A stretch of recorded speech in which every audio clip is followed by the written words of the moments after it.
વડોદરામાં ફરી એકવાર પીવાના પાણીનો મોટા પાયે વેડફાટ સામે આવ્યો છે. TP13 છાણી નવાયાર્ડ વિસ્તારમાં MGVCL દ્વારા ચાલી રહેલા ખોદકામ દરમિયાન પાણીની મુખ્ય લાઇનને નુકસાન પહોંચતા લાખો ગેલન પીવાનું પાણી રોડ પર વહી ગયું હતું. પરિણામે વરસાદ વગર જ અનેક રસ્તાઓ પાણીમાં ગરકાવ થઈ ગયા હતા અને સ્થાનિકોને ભારે હાલાકાનો સામનો કરવો પડ્યો હતો. પાણીની લાઇનમાં ભંગાણ સર્જાતા આસપાસના વિસ્તારોમાં પાણી ભરાઈ ગયા હતા. એટલું જ નહીં, પૂર્વ કોર્પોરેટર ઝાબરવાડના નિવાસસ્થાનમાં પણ પાણી ઘૂસી જતા નુકસાન થયું હોવાનું સામે આવ્યું છે.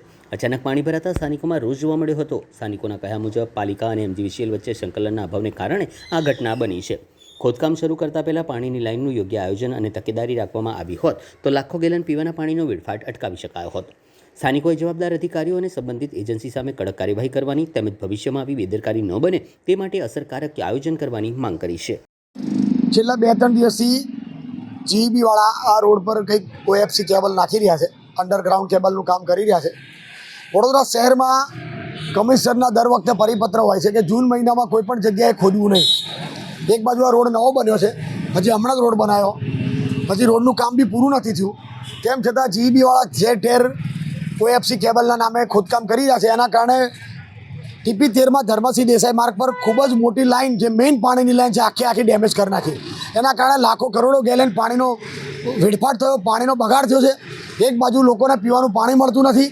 TP13, નવાયાર્ડ, નિઝામપુરા તમામ વિસ્તારમાં પીવાના પાણીની ખૂબ જ મોટી સમસ્યા છે. અને બીજી બાજુ કોર્પોરેશનના અણઘડ વહીવટના કારણે, એમની બેજવાબદારભરી નીતિના કારણે અહીંયા હાજર નહીં રહી. અને GEB વાળાએ જ્યારે ખોદ્યું ત્યારે કેમ કોર્પોરેશનનો કોઈ અધિકારી હાજર નહોતો? એ લોકોની બેજવાબદારીભરી નીતિના કારણે કે ભાઈ અમને શું, અમારે તો લાખ રૂપિયા પગાર મળે છે એસીમાં બેસવાનો, એસી ચેમ્બરોમાં બેસવાનો, પબ્લિકનું જે થવું હોય થાય, લાઇનોની જે તૂટવી હોય તૂટે.